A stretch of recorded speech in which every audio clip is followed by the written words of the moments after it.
Ok, bueno,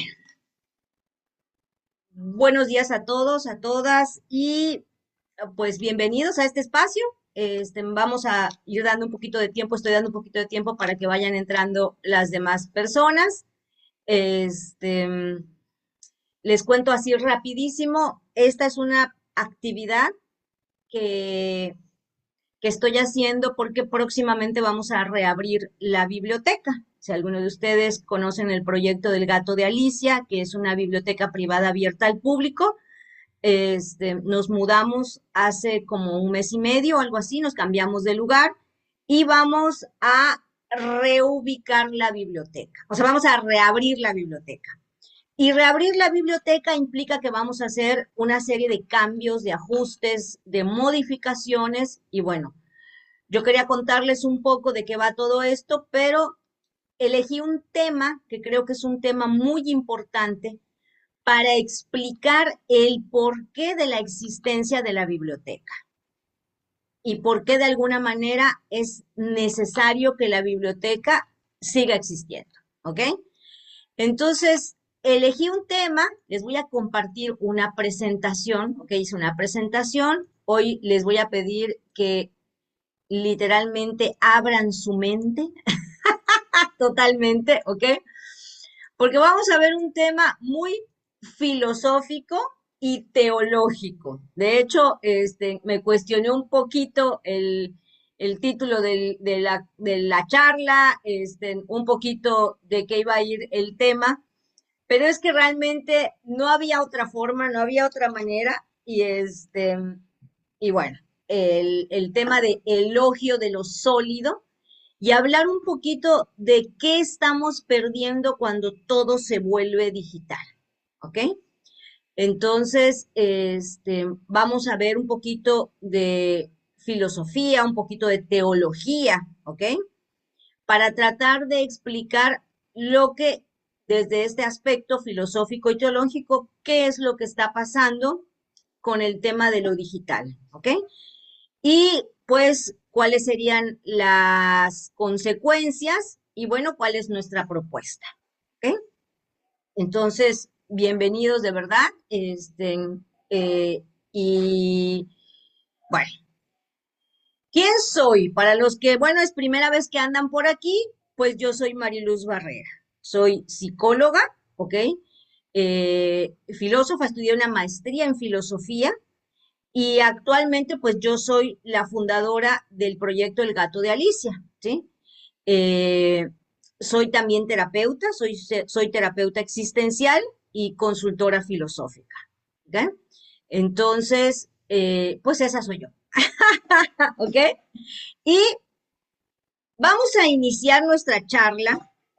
Quiero comentarles que, pues yo voy a dar un tema, vamos a decirlo así, voy a ir hablando de ciertas cuestiones, pero el micrófono está abierto, si alguien quisiera tener, si tiene alguna duda o alguna pregunta, o si quisiera esperar hasta el final para que no nos alargáramos tanto y entonces podamos, porque sí voy a puntualizar algunas cosas. De verdad espero que la charla se les haga interesante, no pretendo hacer algo muy complejo, pero es que siempre que quiero ser breve, no puedo por los temas y este tema en realidad da para mucho, pero hoy quiero aprovechar que están aquí y de verdad yo espero que lo disfruten muchísimo. Vamos a iniciar con un cuestionamiento, ¿ok?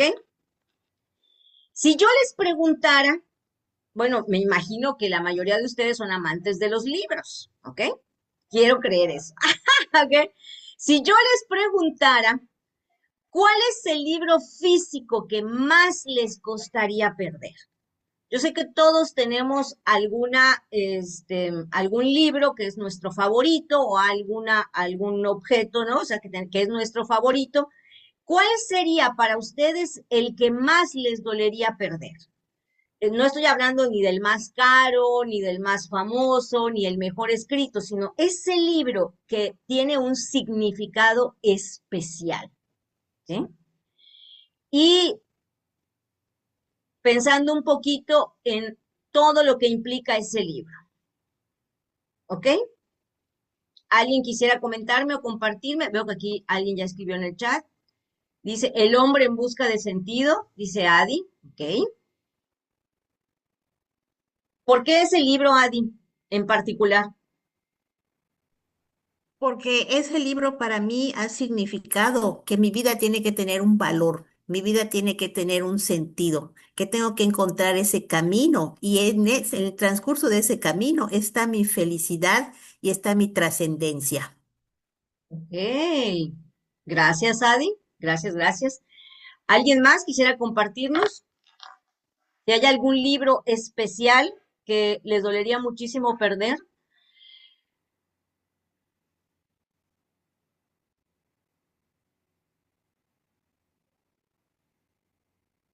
no tengan miedo, no tengan miedo.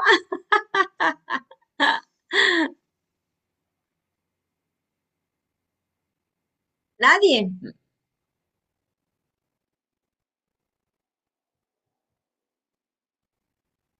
Ok.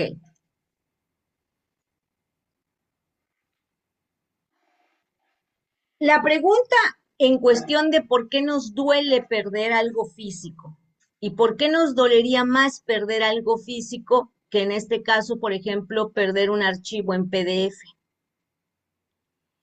Yo creo que uno de los libros que más he resguardado es un libro que fue de mi padre, que la verdad es un tema que ni me interesa, honestamente.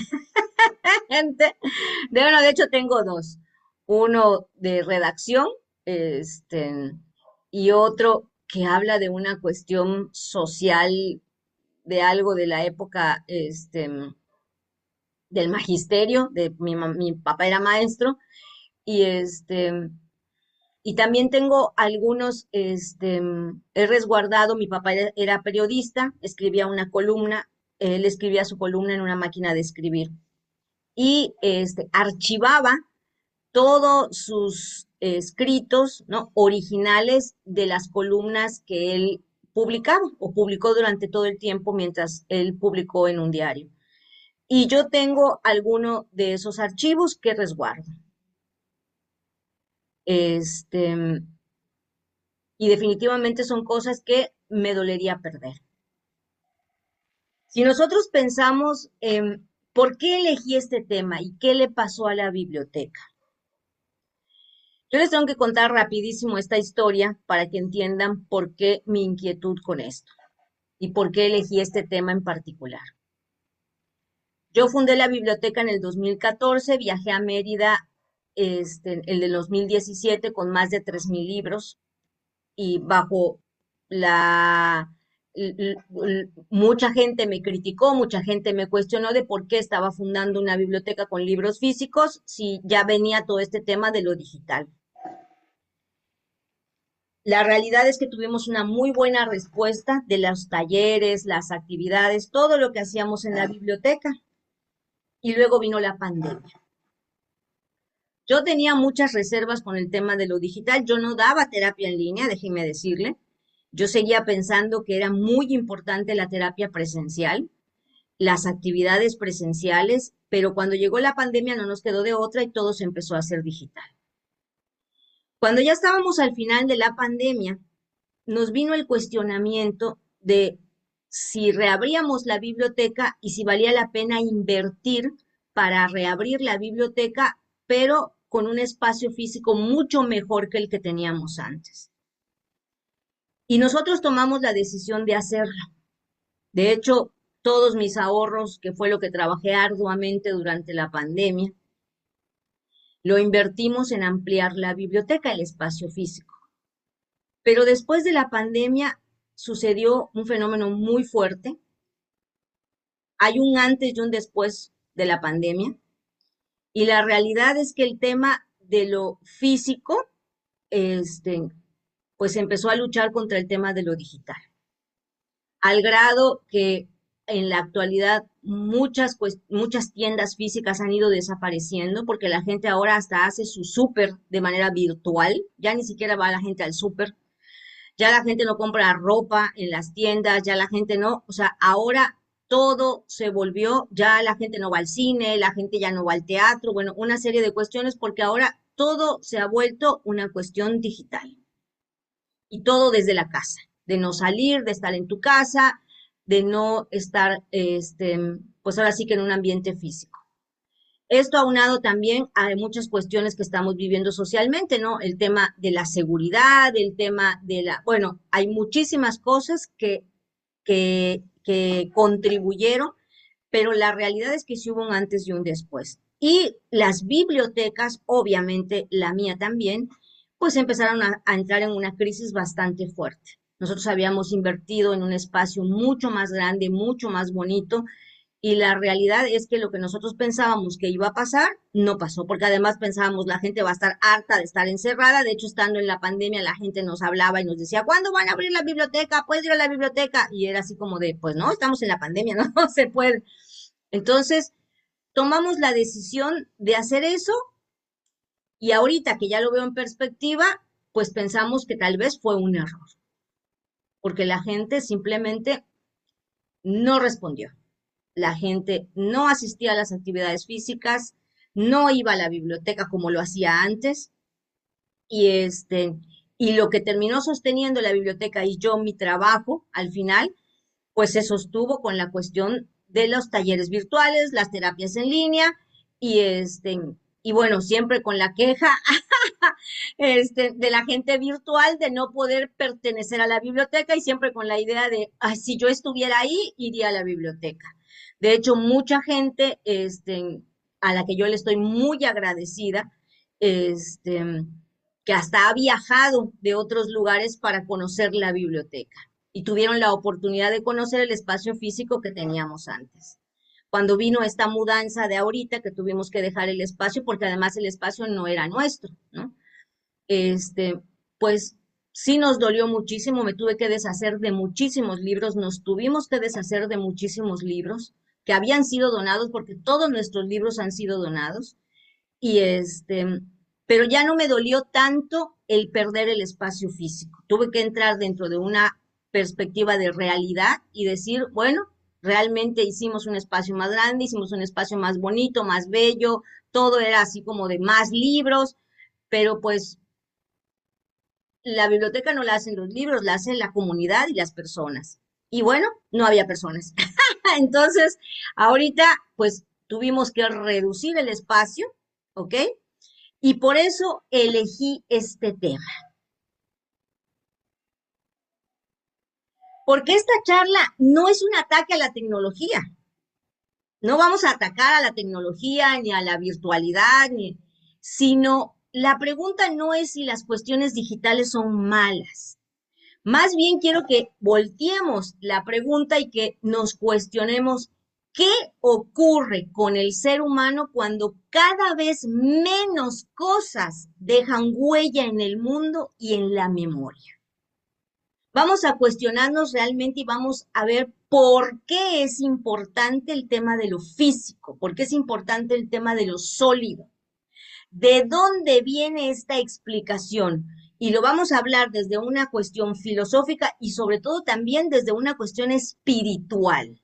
¿Ok? Me voy a enfocar muchísimo en eso, porque eso la gente muchas veces no lo sabe, pero hay una explicación teológica y filosófica de por qué lo físico y lo sólido es importante para el ser humano.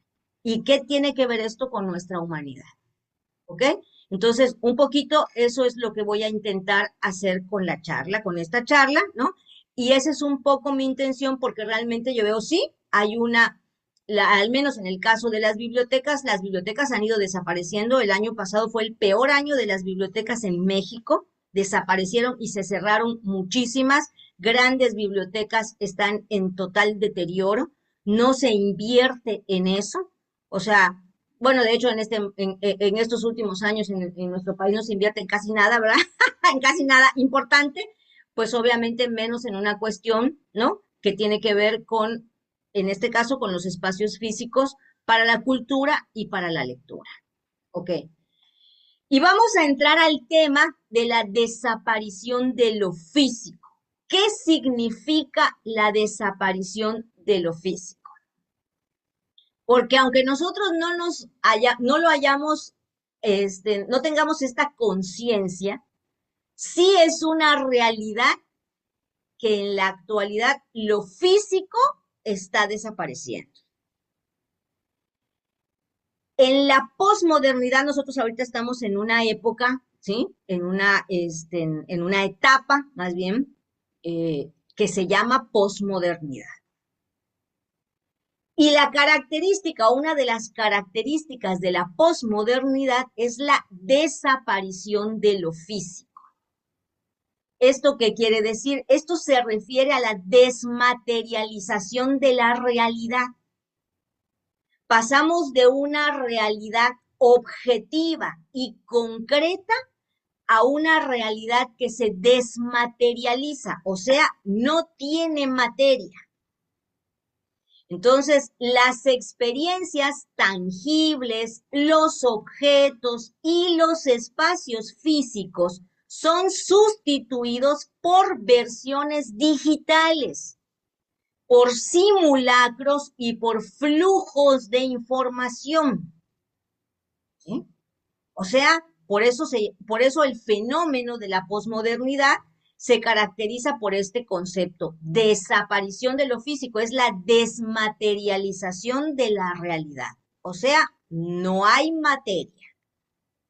¿Ok?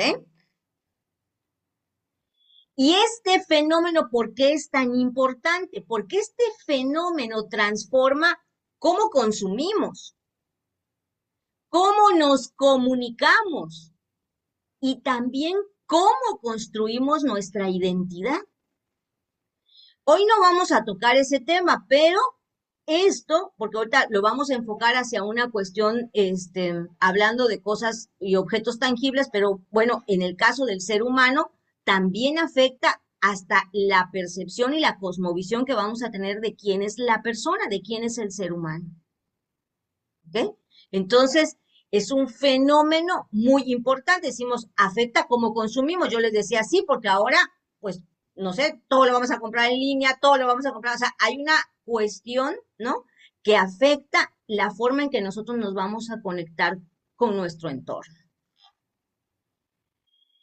¿Cuáles son los ejes de la clave de la desmaterialización? ¿Qué pasa con la desmaterialización? ¿Cuáles son sus características?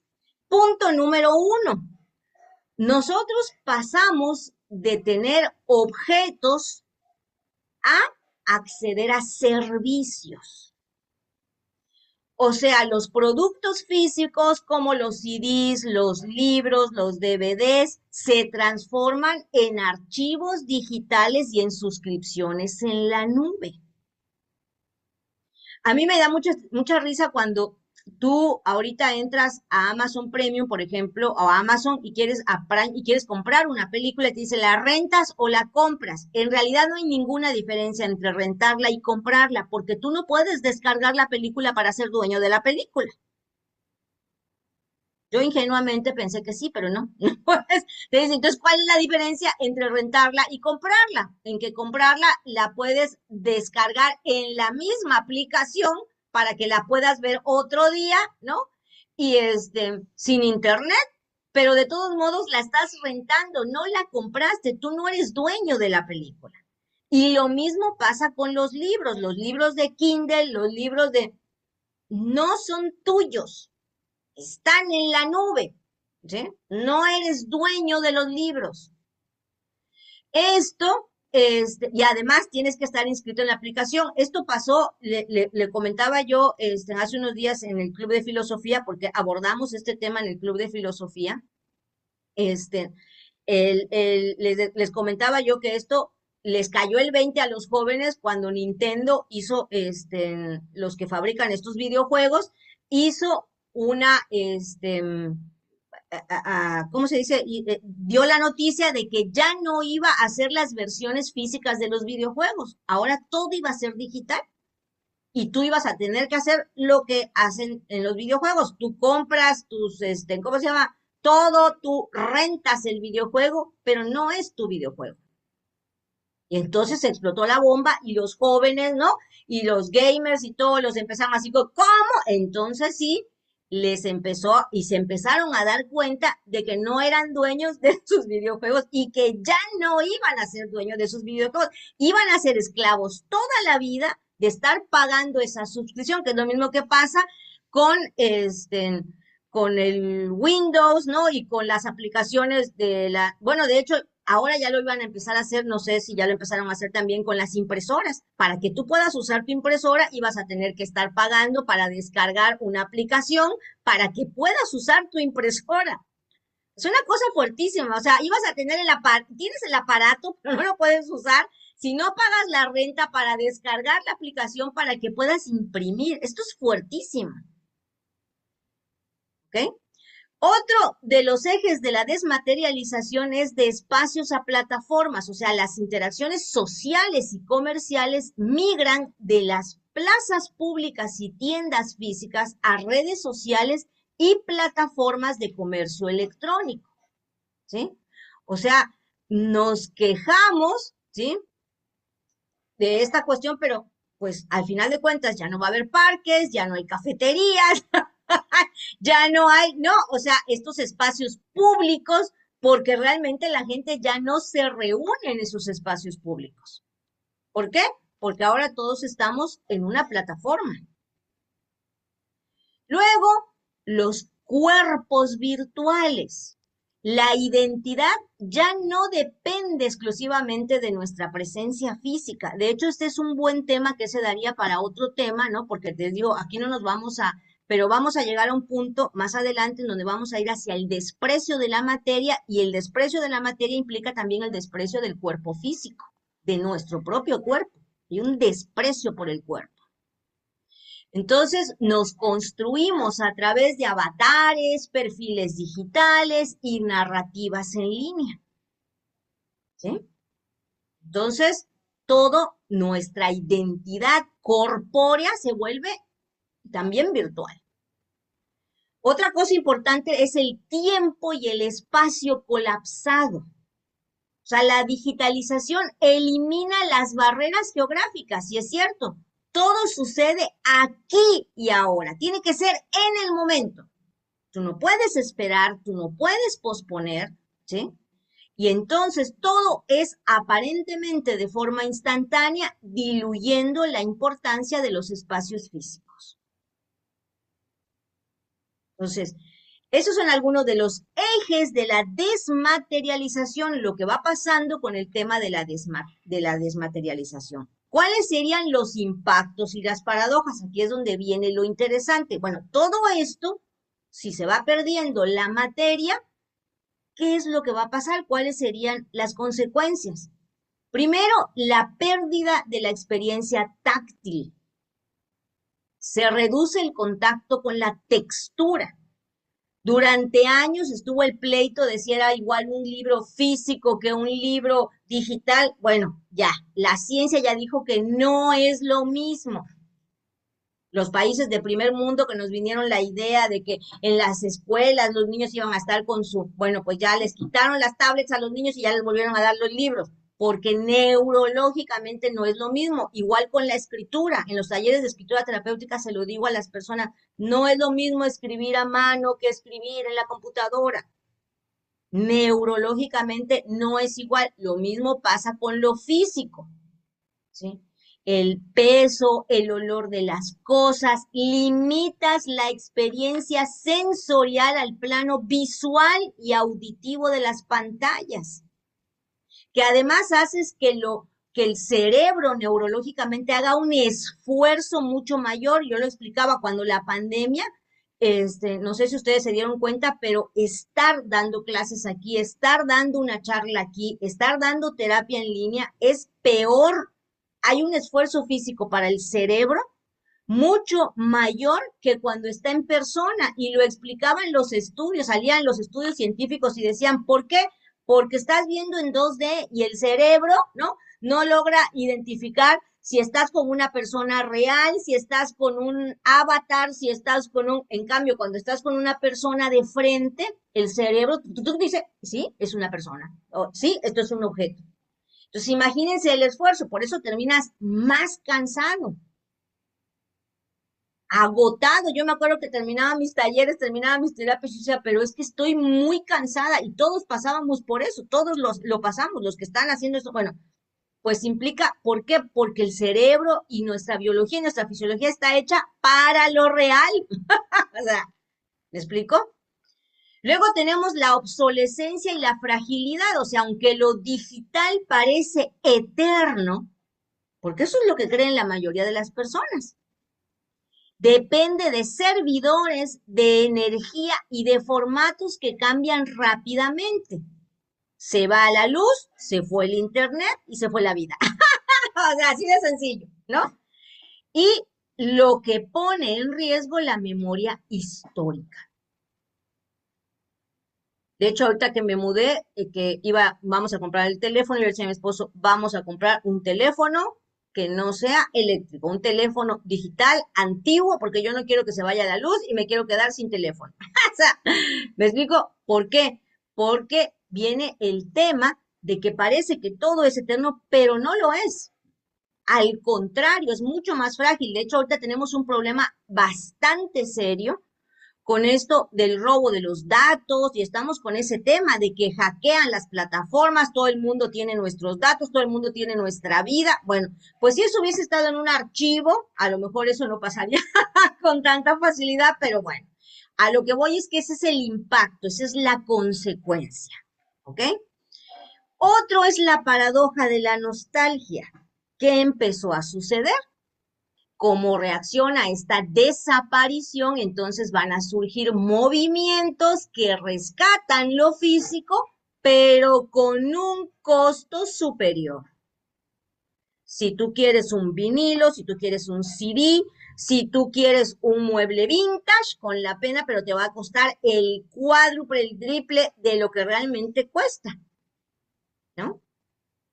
Los discos ahorita, los vinilos ahorita, sí es cierto, están regresando, pero están carísimos. O sea, todo, las cámaras analógicas, los libros de tapadura, todo eso ahora es mucho más costoso. ¿Sí? Todo esto tiene como raíz. ¿Y por qué se nos hizo tan fácil acceder a todo eso? ¿Por qué nos vendieron esta idea y todo el mundo se la creyó y todo el mundo cayó y todos caímos redondos? Porque el quiebre del desprecio de la materia viene de mucho atrás. La filosofía lo ha explicado todo el tiempo. Antes del cristianismo, muchas corrientes filosóficas como el platonismo y el gnosticismo veían el mundo físico como una prisión para el alma. Platón hablaba, ¿sí?, del mundo de las ideas, que de hecho esos fueron los conflictos más grandes entre Platón y Aristóteles. La filosofía de Platón es totalmente, viene Aristóteles a contradecir a su maestro. Platón decía, ¿no? El mundo de las ideas, de lo intangible, el cuerpo es la prisión, y Aristóteles llega y le dice, a ver, maestro, no. El mundo de las ideas no es la realidad. Hay una realidad y el cuerpo no es una prisión. Alma y cuerpo tienen una conexión. ¿Sí? Y todo el tema del realismo, el método científico, la lógica que crea Aristóteles es a partir, ¿sí?, de todo este desarrollo que hace contradiciendo a su maestro. A Aristóteles le debemos el realismo, la realidad, la metafísica, ¿sí? Y él está diciendo el cuerpo no es una prisión. Y luego aparece el cristianismo. Por eso esa conexión entre el cristianismo y la filosofía de Aristóteles. ¿Por qué? Porque en el cristianismo el logos se hizo carne. El logos es Dios, es la razón, es la verdad. Eso era algo que me hubiese encantado que Aristóteles hubiese estado, de verdad, porque Aristóteles, en toda la filosofía aristotélica, Aristóteles deja todo el planteamiento con el tema de la realidad, ¿sí? Y de este Dios que no es solamente un Dios intangible, Ujú. Es un Dios que se manifiesta en la realidad. Entonces, Dios se hace carne. El único Dios, si dijéramos, hay muchos dioses y todas las culturas, sí, pero el único Dios que se ha materializado es el Dios cristiano. El Logos se hizo carne y habitó entre nosotros. El cristianismo sostiene que la materia no es mala, no es ilusoria, no es una ilusión la materia, que eso es lo opuesto a las religiones orientales. Las religiones orientales todavía tienen precisamente porque no tienen un Dios, ¿sí? Porque no hay un Dios, en el budismo no hay un Dios, la idea de que el cuerpo o la realidad es una ilusión. El cristianismo dice, no, la realidad no es una ilusión. Y tan es así que por eso Dios se hace carne, se materializa. Dios no rescata al ser humano sacándolo del mundo físico. Dios no dice, yo te voy a llevar de este mundo físico porque este mundo físico es horrible, es el infierno. No, Dios entra en el mundo físico.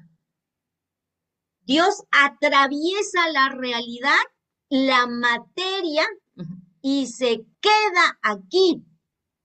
Entonces, la materia se vuelve un vehículo de lo divino, es un canal de la gracia. Por eso Dios se encarna, la encarnación que nosotros los católicos lo celebramos en la Navidad. En la Navidad nosotros nos celebramos, el amor y todos nos amamos. No, el misterio de la encarnación, o sea, que Dios atraviesa la realidad, toca la materia y se materializa. Y le da un significado a todo, a la realidad, al cuerpo, a lo tangible, al tiempo. Bueno, por eso el cristianismo es tan importante en Occidente, filosóficamente hablando. ¿Sí? Entonces, esta materialización de Dios le da una validación a la creación. O sea, le da un valor a la creación. Este mundo físico que tanto desprecia a la gente, es que este mundo y es horrible y es espantoso y el ser humano es lo peor que le pasó a la creación. Pues Dios no piensa eso. O sea, Dios no piensa eso. Dios piensa que esta creación tiene un valor. Que nosotros le estemos dando la torre es otra cosa. ¿Ok? Y aquí les puse un cuadro, ¿no? Que sería este choque entre la posmodernidad digital que está renunciando y que está negando todo este tema de la encarnación y de la materia. Ajá. Y vamos a ver cuáles serían los choques entre estas dos lógicas. Por eso, por más que quiera, la gente que dice, es que la religión católica se tiene que adaptar a estos tiempos, no ha entendido que son dos cosmovisiones diferentes, son dos formas diferentes de entender la realidad y son dos formas diferentes de estar en el mundo. No se puede, son opuestas. No han entendido de qué va ni siquiera el cristianismo, no han entendido qué hay de fondo, creen que nada más es hablarle a Diosito y tener un Diosito que te... No, es la explicación de la antropología humana y de la antropología de todo lo que es el ser humano y de lo que es el mundo. Entonces, ¿cuáles son las dimensiones que podríamos explicar y cómo se explican de manera diferente en la posmodernidad y cómo la explica el cristianismo, cómo la explica Occidente o cómo la explicaba Occidente? El cuerpo, bueno, en la posmodernidad digital, el cuerpo es un simulacro, es un avatar, ¿no? El cuerpo físico es un estorbo o algo modificable. Yo puedo agarrar mi cuerpo, ¿no? Y darle la forma que a mí me dé la gana, porque el cuerpo no tiene ninguna conexión con mi alma, es nada más como sí, yo le puedo poner más chichi si quiero, me puedo volver pingüino si quiero, puedo, lo que yo quiera con mi cuerpo, porque mi cuerpo nada más es una vasija que yo puedo moldear. La lógica de la encarnación dice, es un templo sagrado el cuerpo. De hecho, para Aristóteles, el cuerpo es la forma del alma. Esto es muy curioso porque si realmente nosotros vamos ¿cómo se llama? A volver, ¿no? Cuando Cristo regrese, todos vamos a regresar con nuestro cuerpo original, o sea que todo lo que gastaste en cambiarte tu cuerpo no va a funcionar porque cuando Cristo regrese, todos vamos a resucitar con Él y vamos a resucitar con nuestro cuerpo original. ¿Okay? Entonces, ¿por qué? El cuerpo es esencial. Dios tiene un cuerpo humano real, sufre físicamente y resucita un cuerpo. El hecho de que Dios haya resucitado y se haya ido con todo y cuerpo, eso es lo que hace que dice, el cuerpo es importante. Tan es así que Dios se llevó su cuerpo. Dios no lo dejó o no lo hizo cenizas y lo tiró en el mar. O sea, no, su cuerpo era importante. La presencia, o sea, hay una conectividad en la posmodernidad digital, presencia medida por pantallas, fragmentada, asincrónica y deslocalizada. ¿Qué dice la lógica de la encarnación? Hay una presencia real, requiere proximidad física, o sea, si Dios sintió necesario encarnarse para hacerse presente y revelarse, no se quedó ahí a mandarnos señales de Wi-Fi. Vino a tocar a las personas, a verlas, a hablarles. Y el tema de la realidad, que es el más importante, o sea, vivimos en la posmodernidad en una hiperrealidad. La copia digital sustituye a la original. Todo el mundo cree que lo que ve en las pantallas, que lo que ve en TikTok, que lo que ve es la realidad.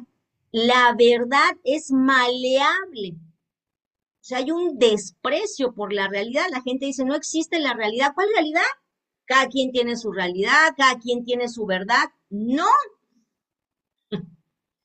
La lógica de la encarnación, la verdad es encarnada. Cuando la gente me pregunta, sí, ¿cuál verdad? ¿Y dónde está la realidad? ¿Dónde está la verdad? La verdad está en la realidad. ¿Quién te va a decir cuál es la verdad? La realidad. Y para nosotros, los cristianos, la verdad es una persona, es Dios encarnado. La verdad no es un concepto abstracto. Para nosotros, los católicos, los cristianos, Dios no es una energía, no es una señal de Wi-Fi, no es un concepto abstracto. Por eso no cualquiera puede tener la idea que quiera de Dios, porque Dios es algo concreto. De hecho, de aquí viene el planteamiento de que no todas las religiones son iguales y no todas las religiones creemos en el mismo Dios, porque nuestro Dios cristiano es concreto, es muy específico, es real, no es una idea, no es un concepto, no es una abstracción, es una persona histórica y tangible. ¿Ven la diferencia? Entonces, ¿por qué para Dios era importante revelarse en forma encarnada? Desde la perspectiva teológica, la encarnación no fue un accidente, sino una necesidad de revelación por tres razones principales. La primera es por la naturaleza humana. O sea, el ser humano conoce a través de los sentidos. Esta es una de las primeras líneas de la metafísica. El ser humano, Aristóteles dice, vamos a conocer a través de los sentidos. El oído, la vista, el tacto, para que la humanidad pudiera comprender el amor y la justicia de Dios de verdad. Dios tuvo que traducirse a un lenguaje humano. A mí me encanta cuando la gente dice, si Dios existiera, se presentaría aquí, pero si ya se presentó, o sea, ya vino, ya lo hizo, ¿sí? O sea, y se presentó en carne, en la historia, ¿no?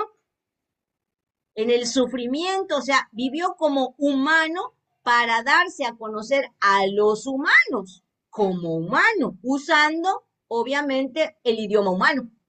Y cuando hablo del idioma humano, estoy hablando de la antropología humana. Bueno, ¿cómo entiende el ser humano? ¿Cómo explica? O sea, y así es como se presenta a Dios, como un humano. ¿Sí? Por eso decimos en el cristianismo tiene que ser personal, de persona a persona. Sí necesitas a las otras personas, sí necesitas al sacerdote físico, sí necesitas a...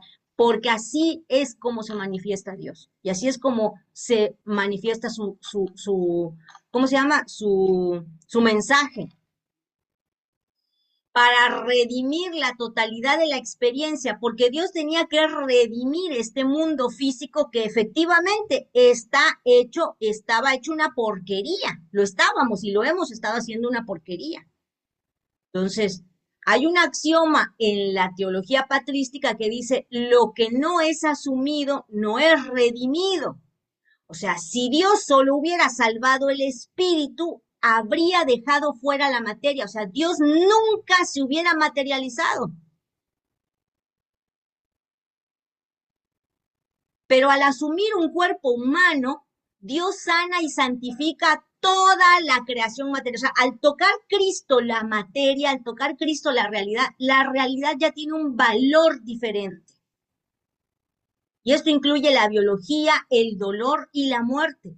Está dándole un significado diferente a todo eso. El dolor ya no va a ser el mismo, ya no va a tener el mismo sentido, la materia ya no va a tener el mismo sentido, la muerte, todo, porque él ya lo santificó, vamos a decirlo, ya lo divinizó, ya le dio un valor sagrado a la realidad.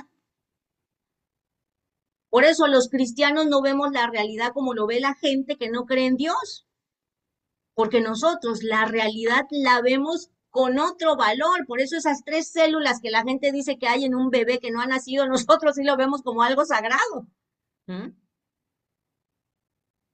No solamente son 3 células ahí volando, no, porque Dios de alguna manera ya le dio a esa realidad, a esas 3 células, un valor sagrado. Todo tiene un valor sagrado en ese sentido. No vemos la realidad de la misma manera, no la estamos viendo igual. Pero eso es lo que hace, y por eso, para los filósofos, cuando aparece el cristianismo y cuando aparece todo el tema de la encarnación, y por eso el cristianismo es parte de las bases del fundamento de todo el pensamiento occidental. Y para estudiar filosofía tienes que estudiar cristianismo, te guste o no, y tienes que estudiar a Santo Tomás, y tienes que estudiar a San Agustín, y tienes que estudiar a los padres de la iglesia, porque el cristianismo explica todo esto en la realidad. ¿Qué es lo que pasa con la realidad? Todos los conceptos que la mayoría de las personas que Occidente tiene sobre lo que es el tiempo, sobre lo que es la realidad, sobre lo que es el espíritu, el alma, son cristianos, vienen del cristianismo, hasta la misma libertad, el concepto de libre albedrío, todo se modifica por esta experiencia de Dios en la realidad. ¿Sí? Y algo muy importante es el escándalo de la vulnerabilidad. O sea, un Dios puramente abstracto o virtual no sufre. Ese es el conflicto que tenemos con los protestantes y que tenemos con las otras religiones. Porque para nosotros los católicos, para los cristianos, al encarnarse Dios se hace vulnerable porque experimenta el peso de la gravedad, el cansancio y el dolor físico. Y esto destruye la idea de un Dios distante. Nuestro Dios no es por eso les digo, no creemos todos en el mismo Dios. No es lo mismo creer en un Dios que se encarna, que hace que todo eso, a creer en un Dios que es un Dios lejano y que está allá como una energía volando. Entonces, esto destruye la idea de un Dios distante y lo convierte en un Dios que acompaña desde dentro de la fragilidad material. Por eso les digo, Dios no dijo, no dio el mandato de vas a venir a ser feliz en este mundo. No, vas a venir a sufrir, porque aquí se sufre, pero ya no vas a sufrir solo. Y hasta ese sufrimiento y la muerte va a tener una razón, porque yo ya vine y se la di. Antes no la tenía, ahora ya la tiene. Entonces, Dios no es una energía, no es una abstracción, es una persona. Para nosotros es algo real, Dios. Entonces no es como que cualquiera pueda tener la idea que quiera de Dios. ¿Sí? Y la resistencia física para nosotros, los humanos, son los sacramentos.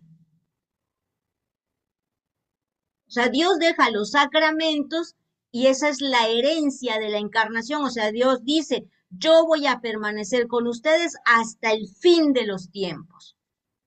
¿Cómo? Los sacramentos.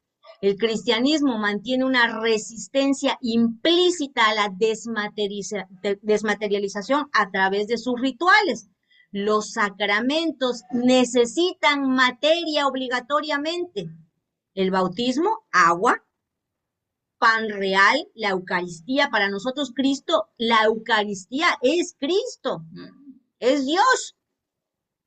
El aceite, el contacto físico de las manos, el que el sacerdote sea esa representación de esto que Dios va a ir dejando. O sea, para mí uno de los misterios más hermosos del catolicismo y del cristianismo es la sucesión apostólica, el hecho de que venga conservándose esa sucesión, ¿no?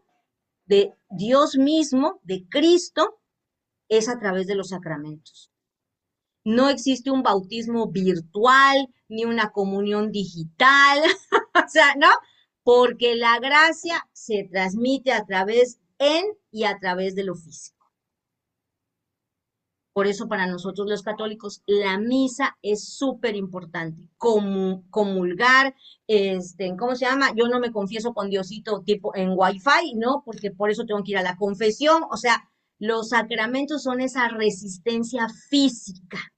Nuestra religión no es una religión y nuestra espiritualidad no es algo abstracto, también es algo concreto, porque nuestro Dios es concreto, nuestro Dios es real. Por eso hay espacios sagrados y hay cosas sagradas. Ajá. Porque Dios, repito, al tocar la materia, hizo que también lo físico se vuelva sagrado. Entonces, por eso les decía que todo este tema de lo virtual y lo digital, véanlo cómo sí toca lo espiritual. O sea, pero lo toca de verdad, lo toca, vaya, explicándolo filosóficamente, ¿no?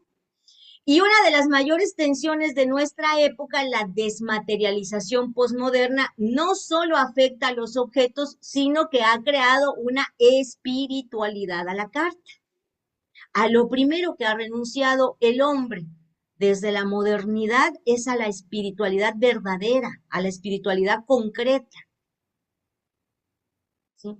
Todo este auge de la New Age, todo este auge, tiene orígenes que tienen que ver con el tema del gnosticismo y todo este tema del ¿por qué? Porque esta corriente, esta frase de yo soy espiritual pero no soy religioso, es eso, porque lo religioso, el cristianismo es una religión fundada por Cristo, no es un invento humano, es fundada por Cristo a través de cómo conocemos y cómo somos los humanos.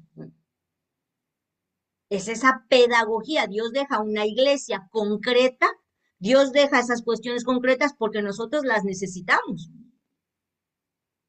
para que permanezca dentro de esta realidad. Entonces no puedes decir que nuestra religión no la fundó un hombre, la fundó Cristo. Y la diferencia de nuestra religión a las religiones antes del cristianismo es que la religión originalmente, efectivamente, es una creación del hombre para intentar conectarse con lo divino, pero acuérdense, aquí Dios vino a conectarse con el hombre. ¿Qué Dios quiere conectarse con el hombre? Vino a buscar al hombre. De hecho, hay una frase que me fascina porque dice, el hombre en busca de sentido. El cristianismo le da la vuelta y dice, el sentido busca al hombre. Ya no somos nosotros buscando a Dios, es Dios buscando al hombre. El mendigo del corazón del hombre es Dios, está mendigando al hombre. Y a eso vino. Y lo sigue haciendo porque no lo hace en contra de nuestra libertad. Entonces, esta mentalidad rechaza la religión institucional porque cree que la institución es la iglesia. No, la iglesia es lo que dejó Cristo. Es esta comunidad que deja Cristo, son estos sacramentos y es esta tradición. Los templos y los sacramentos porque los ven como ataduras físicas y yo no necesito eso. No necesito eso porque yo, mi conexión con Dios sí, porque tu Dios es una abstracción y es una idea. El mío no. Y prefiero una espiritualidad puramente mental, incorpórea y privada. Cuando la gente habla de espiritualidad, muchas veces habla de cosas cognitivas, no de cosas espirituales. ¿Sí? Y esto es un fenómeno de la modernidad. En la ilustración, al quitar todo lo ontológico, todo lo metafísico, pues nos quedamos como que el alma es la mente. Y estás describiendo cosas mentales. No, el alma no es la mente. Y el alma es la conexión con Dios. Entonces, tú creas y construyes tu propia realidad y prácticamente es una realidad virtual, porque no es la realidad. Cada vez que tú dices, yo tengo mi realidad, yo tengo mi verdad, tu realidad es virtual. O sea, no es la realidad. Y voy a mencionar a un filósofo que yo creo que ustedes lo conocen, yo lo menciono muchísimo y de verdad se los recomiendo un montón, es a Byung-Chul Han. Byung-Chul Han es filósofo y teólogo, es un filósofo y teólogo norcoreano y ofrece herramientas brillantes para desmontar este fenómeno y explicar por qué esta espiritualidad sin religión o sin algo concreto, vamos a decirlo así, es el síntoma de una sociedad enferma de aislamiento. Hay un libro de Byung-Chul Han que es La desaparición de los rituales, que es uno de mis libros favoritos, ¿sí? Y ahí habla de que los rituales físicos son acciones encarnadas que además crean comunidad, porque al digitalizar la vida destruimos esos canales, esa espiritualidad que es como algo individual, que es algo mío exclusivamente, ¿no? Y que de alguna forma, que de además de esto, yo como psicóloga se los puedo decir, se han hecho muchos estudios de cómo la religión es un factor de protección para prevenir el suicidio y los trastornos mentales. Pero lo que realmente previene estos problemas es la práctica religiosa, o sea, los actos religiosos. O sea, el que la persona vaya a misa, el que la persona rece, el que la persona tenga una participación en la comunidad. O sea, no ser creyente, me explico, sino ser un creyente que le llamamos, pues yo soy una persona religiosa practicante, porque las prácticas religiosas, esos rituales de los que habla Byung-Chul Han, son los que ayudan a la persona en la cuestión psicológica, o sea, algo concreto, no algo abstracto. De hecho, la mayoría de las personas en este tema de la abstracción, yo les he comentado muchas veces la dificultad que hay ahorita y cómo han aumentado los trastornos mentales, el salirse de la realidad, el empezar, ¿por qué? Precisamente porque no hay una realidad concreta, porque la gente está metida en su mundo de las ideas como si esa fuera la realidad y la persona no puede ni siquiera contrastar lo que es real de lo que no lo es, porque piensa que lo que cree es la realidad y no. Y el problema es cuando viene el choque, y el choque es fuertísimo. Y bueno, ahorita estamos viendo todo lo que está sucediendo y sí, han aumentado los trastornos mentales. Entonces, esto es bastante delicado, ¿no? Sí, también el de no cosas, y ahorita lo voy a mencionar, ¿no? Porque los rituales necesitan materia y cuerpo. Para Byung-Chul Han, los rituales son técnicas corporales de habituación, ¿no? Exigen ir a un lugar específico, arrodillarse, cantar, ¿no? O sea, oler el incienso, tocar a otros. ¿M? O sea, yo siempre pongo el ejemplo de conectarte con Dios en tu casa, pero conectarte en un lugar sagrado, porque ese lugar además no es tu casa en ese sentido, no necesariamente es un lugar sagrado como tal, Y yo siempre pongo el ejemplo de es como que veas la Mona Lisa en la cocina de tu casa, ¿no? Que la tengas colgada en o que vayas al museo, ¿sí? No es igual. O sea, todo ese espacio físico y todo ese espacio que la gente está buscando en las experiencias, ¿no? Porque todo el mundo se está buscando. Es que yo quiero la experiencia y estoy pagando por la experiencia. Estás pagando por el espacio físico. Estás pagando, ¿no? Por ir y acariciar a un gatito en un lugar en donde estás pagando por ir a Disney, por ir a ver. Ah, pero en lo religioso no, en lo espiritual no. Ah, y además cómo cobran en las iglesias para entrar. O sea, entonces al eliminar el cuerpo, el ritual desaparece, dice Byung-Chul Han, y la comunidad se desintegra.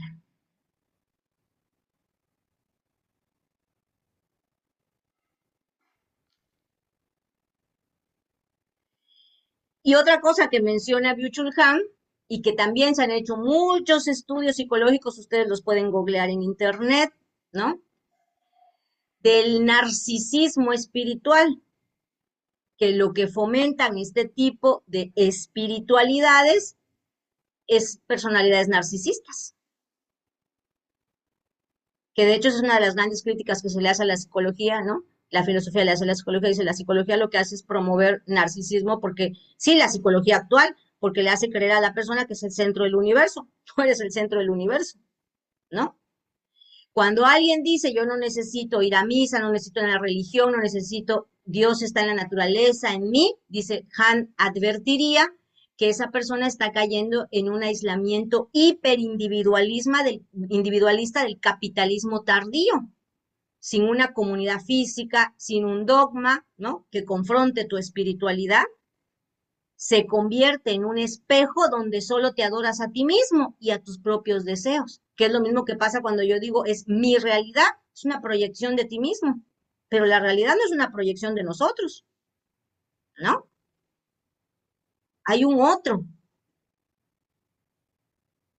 de hecho el otro es la realidad, por eso sí necesitamos al otro. Y por eso nos incomoda el otro, por eso ahorita la gente dice, prefiero estar sola, yo y mis perrijos, ¿sí? Porque el otro es la realidad y nos choca la realidad. Y en el libro de No Cosas, que ese es otro libro que les recomiendo, que es el que mencionaba Lulu, Byung-Chul Han explica que el teléfono móvil es el objeto desmaterializador por excelencia. O sea, esto desmaterializa toda la realidad. El esoterismo digital de algoritmo, este es casi, casi es nuestro Dios, ¿no? ¿Sí? Las apps de meditación, videos de autoayuda en TikTok, dicen, bueno, ChatGPT como psicólogo, o los famosos, ¿cómo se llama? A la gente le gusta mucho escuchar los podcasts, ¿no? Podcasts, y entonces yo escucho podcasts, y entonces, no, ese es mi psicólogo, escuchar podcasts. Y promete una iluminación cómoda, sin compromiso, sin prójimo y sin el peso de la materia.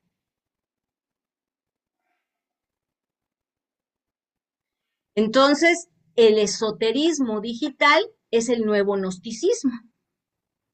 Ese gnosticismo del que les hablaba yo al principio, ¿no? De Platón y de explicando que el cuerpo es un estorbo, bueno, pues el fenómeno esotérico actual que desprecia, pues en este caso una espiritualidad organizada, es en realidad un reciclaje del gnosticismo del siglo II. Por eso les digo, caímos fácilmente en las garras de todo esto, porque esto ya venía desde mucho antes. Eso siempre ha existido. Los gnósticos de la antigüedad afirmaban que el mundo material era una prisión creada por un Dios menor y malo. Por eso les decía, el desprecio que tenemos por este mundo físico. Y que la salvación se lograba mediante un conocimiento espiritual secreto que era la gnosis y que era puramente mental. Que de ahí viene todo este tema de la masonería y bueno, es otro, ¿no? La teosofía, eso es el origen y la conexión que existe con el tema de lo gnóstico. Pero en Occidente, resumiendo, pues tenemos la respuesta a todo esto que sería la respuesta de la encarnación, o sea, la teología cristiana combatió el gnosticismo precisamente con la encarnación de Cristo. El conflicto o el choque entre lo gnóstico y lo cristiano es el tema de la encarnación. Si Dios se hizo carne, la materia importa. No puedes ser cristiano solo en tu mente. No. El peligro de los sacramentos virtuales, desde la lógica de la encarnación, la frase de que no necesitas los sacramentos destruye el puente que Dios mismo construyó, porque acuérdense, es el puente que Dios construye. Ahora no lo vamos a construir nosotros. Es Dios el que vino y fue Dios el que lo dijo y fue Dios el que lo instituyó, no nosotros. Si Jesús curaba tocando a los enfermos, escupiendo en el barro o lavando los pies, la iglesia continúa esa acción física, lo sigue haciendo. Por eso preserva cosas que no pueden cambiar, aunque la gente diga es que se tiene que actualizar. ¿De qué se va a actualizar? Cuando Dios regrese y lo actualice, lo actualizaremos, pero no lo ha actualizado. O sea, no lo ha actualizado, lo dejó. Un sacramento digitalizado o ignorado reduce la fe a una simple idea abstracta. Por eso yo siempre digo, la filosofía me hizo católica. ¿Por qué? Porque no es una abstracción. La razón no es abstracta. Y en el cristianismo no está peleado fe y razón. Pero si tú le quitas la razón, va a quedar pues solo la pura fe y va a quedar el gnosticismo. Eso es lo que va a quedar una abstracción. Despojas de su poder transformador en el mundo real porque lo vuelves solamente abstracto, pero no es abstracto. ¿Sí? Y ya para ir finalizando, con esto voy a terminar, ¿cuáles serían las crisis de la existencia tangible? Todo esto que les acabo de hacer es una explicación filosófica y teológica de por qué la materia y lo material es importante. Obviamente, si esto desaparece, pues entonces hay una crisis en la existencia tangible. Yo solo voy a poner algunas, por ejemplo, tres pérdidas importantes. La pérdida de la permanencia, ¿no? Por eso no queremos compromisos, por eso no queremos raíces, por eso no queremos todo es actualizable, reemplazable y efímero. Ya nada dura. De hecho, ayer mi hermanita me dijo una frase, ya nada dura, ni las amistades duran, me dice, sí, ni el amor dura.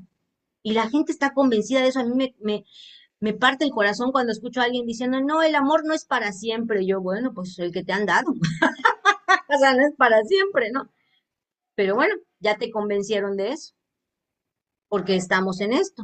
La pérdida del arraigo, no habitamos lugares simbólicos, por eso dejó de ir la gente no solo a la iglesia, también a las bibliotecas, ¿no? También a todos estos lugares. Y la pérdida de continuidad, vivimos en fragmentos. ¿No? Empezamos una cosa, terminamos no, y no la terminamos, y luego otra, y otra, y otra, y otra, y así vamos. He tenido jóvenes en terapia que me han dicho, no puedo creer por qué no puedo estar en paz. Dicen, o sea, si tengo un periodo de tranquilidad, de paz y de esto y lo otro, entonces estoy buscando, ¿no? Algo tengo que hacer, y es una cuestión de la cuestión de los fragmentos y la dificultad de la continuidad. Porque además nos han vendido tanto la idea del aquí y el ahora, que es como aquí y ahora y eso es lo único que hay, y no nos damos cuenta que la historia de la humanidad y nuestra historia personal es una continuidad, es una conexión de sucesos, es una conexión de hechos y somos el resultado de eso. Yo ahorita que tengo 53 años, que ya voy a cumplir 54, soy el resultado de esa historia que veo hacia atrás, no solo de lo que hago hoy ahora. A lo mejor una persona de 20 años todavía no puede pensar eso porque su, su pasado todavía es muy chiquito, ¿no? Y sigue pensando que lo que viene es, pero cuando tengas 50, te vas a dar cuenta de que no es así.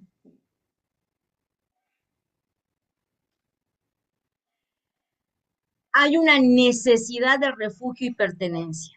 Todo este tema de las ideologías, los colectivos, las comunidades han funcionado súper bien porque hay una necesidad de refugio y de pertenencia. Todo el mundo quiere pertenecer a algo.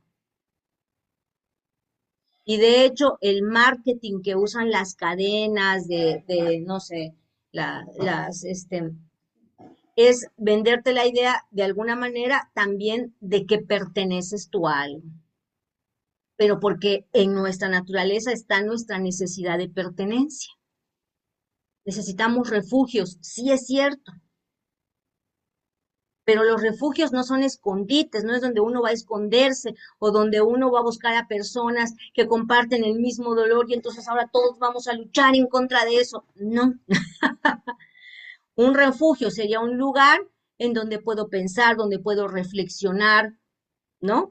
En donde alguien escucha, en donde nos escuchamos, en donde mi historia importa, en donde realmente soy visto con mi naturaleza original, a partir de lo que realmente necesito y que me pueda ayudar también a reconocerme o a conocerme como realmente soy. Y bueno, ese es el gato de Alicia, eso es lo que por eso yo creé el gato de Alicia, por eso creé este lugar, este espacio.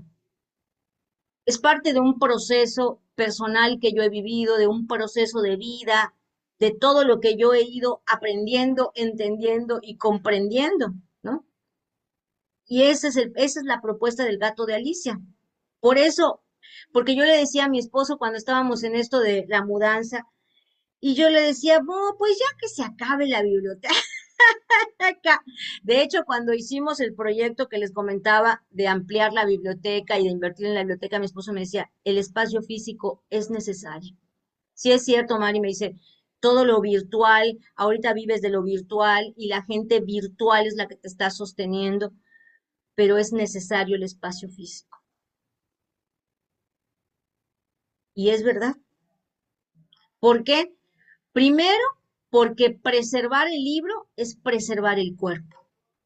Es ese simbolismo físico de algo. No sé si vieron este fenómeno igual de que los que alimentan las IAs, ¿no? Estaban comprando libros y estaban destruyendo libros. No sé si vieron esa noticia, fue bastante interesante, ¿no? Como tratar de destruir la, la cuestión física del libro y de la información. Claro, porque de manera virtual también es más fácil poder manipularla que físicamente, ¿no? Pero el libro físico exige eso es otra cosa, la experiencia de ir a la biblioteca. No se compara con leer en tu casa, porque lo que nosotros queremos no es solamente que leas. Nosotros queremos que vivas la experiencia, que conectes con otras personas y también que te dejes encontrar por los libros. Las bibliotecas ya no son espacios de consulta. Tú no vas a venir a una biblioteca buscando, estoy buscando el libro tal. No, ya las bibliotecas no funcionan así. El lector tiene que ser un aventurero que se abra a la lectura, porque lo que le gusta es leer. Entonces, es eso, leer en físico y el espacio físico. De veras de veras cuando reabrí la biblioteca le invertí tanto y me agoté tanto en tratar de hacerle comprender a las personas lo importante que era ir a la biblioteca, que confieso que descuidé muchas cosas, de mí misma, de mi propio trabajo, este, tratando de que las personas entendieran eso, ¿no? De lo importante que era vivir el tema de lo físico en la lectura. Y y de lo que implica en el mismo lector, en la misma persona. Es un espacio de encuentro real. En la biblioteca las personas no son usuarios ni perfiles de Instagram. Son almas de carne y hueso que coinciden en un espacio físico y también virtual. Porque bueno, de alguna manera mi club de lectura ahora es 100% virtual. No, o sea, eso ya me lo digo a las personas que vienen de manera física, solo son dos y todos los demás están virtual. Ok, o sea, así funcionó, ¿no? ¿Sí? Pero es la recuperación del espacio público. Y yo sí acepté de un tiempo para acá empezar a hacer contenido para las redes sociales, es porque este, el año pasado hubo un encuentro de jóvenes con el Papa y el Papa decía hay que evangelizar las redes, ¿no? Decía, en las redes debe de haber una presencia, pues también una presencia evangelizadora, una presencia real de Cristo, ¿no? Y pues y ahí me cayó el 20, yo dije, sí es cierto, tiene razón, que es lo mismo que decía, ¿a quién le va a interesar en un contenido de filosofía, un contenido de teología? ¿A quién le va a importar? Porque la gente lo que está buscando en las redes es entretenimiento, son gurús y chamanes. Digan, eso es lo que la gente quiere, pero bueno, realmente, y fue que me animé a hacerlo, ¿no? Y otra cosa que yo pienso con el tema de la biblioteca, este, que más bien para mí es un refugio, ¿sí? Más que una biblioteca es un refugio, es la custodia de la verdad, ¿no? O sea, resguardar la filosofía, la teología, que parece que a la gente no le importa y no sabe que su vida, que el sistema se está sosteniendo de eso se sostiene y que además lo desconoce porque no cree que la teología es el catecismo y los 10 mandamientos de la iglesia. No, estamos hablando de filosofía muy profunda, de una explicación de la naturaleza del hombre, de la realidad, de lo que explica qué es la realidad. ¿Sí? Yo, si hay algo que me encanta de mis talleres y todo, es eso, yo he intentado eso, he intentado que las personas vayamos aprendiendo y yo junto con las personas que han tomado mis talleres y que han estado de verdad, cada vez siento que he aprendido mucho más. La teología y la filosofía es muy amplia, no se agota, no puedes decir que lo entendiste todo ni lo aprendiste todo, no se agota, no se agota, es inmenso y es impresionante cómo cada vez vamos entendiendo más y aprendiendo más, ¿sí? Y bueno, este, no es nostalgia, no es porque yo quiera, ay, los libros sí son tan bonitos. De verdad, que cuando me escribe la gente me dice, ay, es que tu proyecto es tan bonito y que te gusten los libros, es que no es nostalgia. No es porque me gusten las cosas viejas ni porque me guste. No estamos sosteniendo esta biblioteca porque somos nostálgicos del pasado, lo hacemos porque nos preocupa el futuro. Queremos que nuestros hijos, nuestros jóvenes sepan lo que se siente tocar la verdad, sentarse en el silencio, pertenecer a una comunidad real. Por eso mi club de lectura, yo decía, mi club de lectura no puede ser que solamente nos juntemos para socializar y para decir cada quien lo que entendió del libro. De hecho, así fue como terminó mi anterior, mi primer grupo y se armó todo un rollo porque cuando lo quise renovar y quise hacer y decir, bueno, ahora vamos a analizar los libros, la gente se molestó, se enfureció y me dijo que yo era una controladora y que yo quería, yo le digo, bueno, pues más que controladora, yo soy la dueña y la fundadora de esta biblioteca. O sea, como, ¿por qué ese es mi club de lectura? No puedo hacer en mi club de lectura lo que yo quiera. Y ¿no? Entonces, pues ese es el club de lectura que tenemos ahorita, un club de lectura en donde estamos aprendiendo filosofía, en donde estamos analizando a los personajes, a los libros, las historias. Bueno, ahorita en este del diario de un loco está buenísimo el tema, con el tema de la locura y el tema de lo que está pasando. O sea, es muy bueno, ¿no? Y por último, una invitación a encarnarse, ¿no? Dejar de ser espectadores virtuales y convertirse en sostenedores activos. O sea, yo estoy totalmente agradecida a las personas virtuales que se inscriben a mis talleres y que durante todos estos años han sido fieles, porque en el fondo yo sé que saben que me ayudan a sostener esta biblioteca, me están ayudando a sostener este proyecto.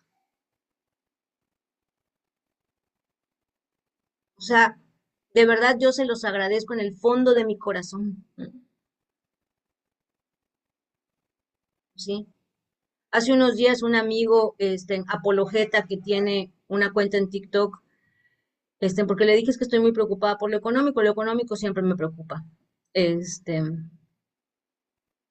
y me dice, pasaron los días y me dice, te tengo una sorpresa, me dijo. Con mi comunidad hice una dinámica y tengo un regalo para ti.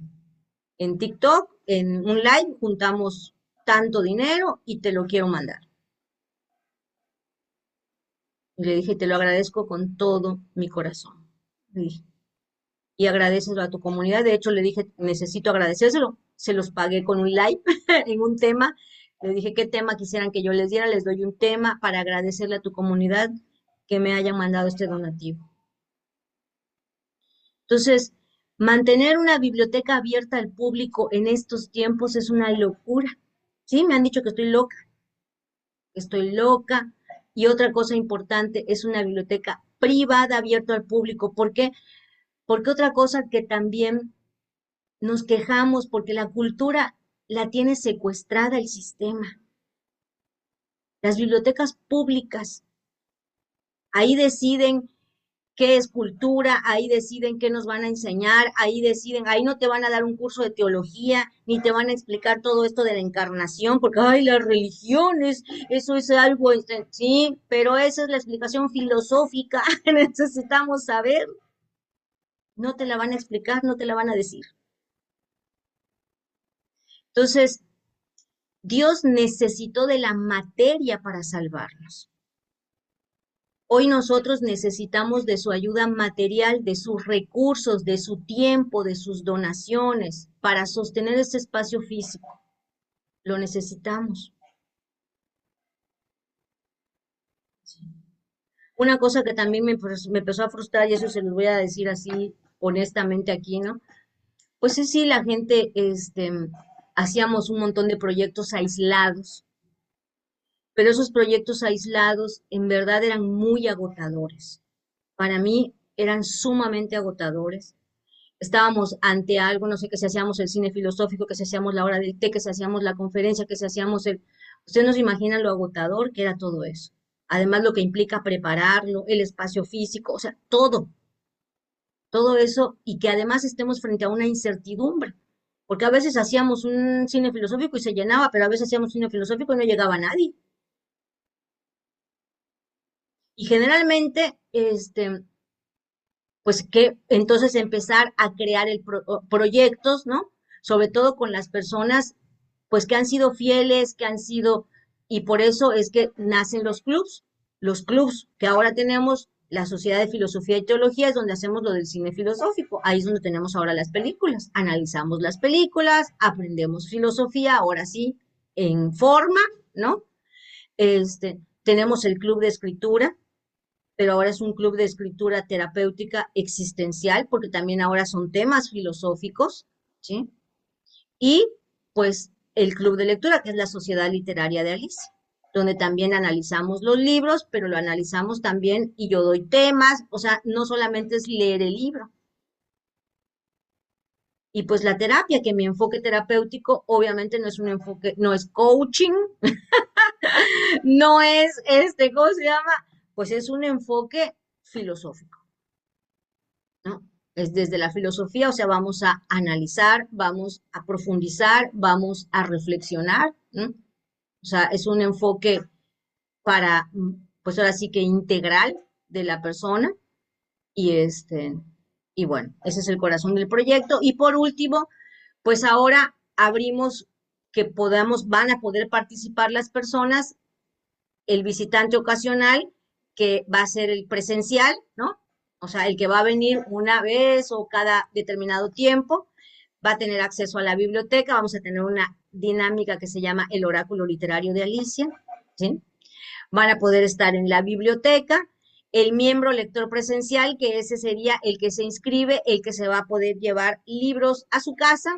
También vamos a tener el oráculo de Alicia, la farmacia literaria, que va a ser otra dinámica con la que van a poder experimentar. Lo que queremos es que realmente exploren la biblioteca, ¿no? Y el amigo a distancia. Ahora los que están a distancia también van a poder pertenecer a esta comunidad. Yo voy a tener este compromiso, ¿no? De hacer actividades con las personas virtuales, ¿no? Y vamos a tener, quiero que también sean como los mecenas de la biblioteca, porque de hecho lo han sido. Las personas a nivel virtual son los que han sostenido esta biblioteca.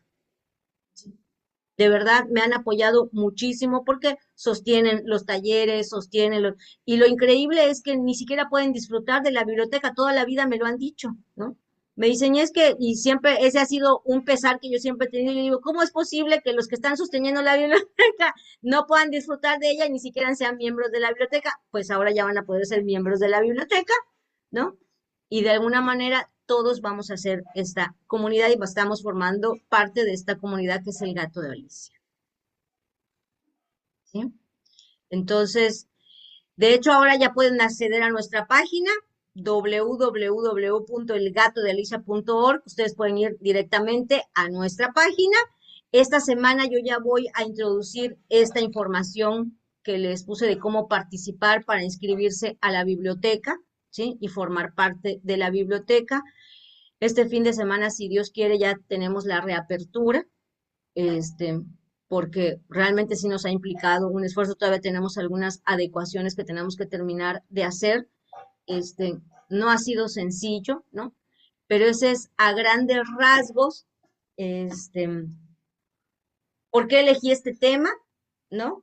Y pues también por qué necesitamos continuar con la biblioteca, porque este proyecto al que me ha aferrado, vamos a decirlo así, y que me ha dado muchas satisfacciones. Yo me siento sumamente feliz porque me ha dado satisfacciones enormes, ¿no?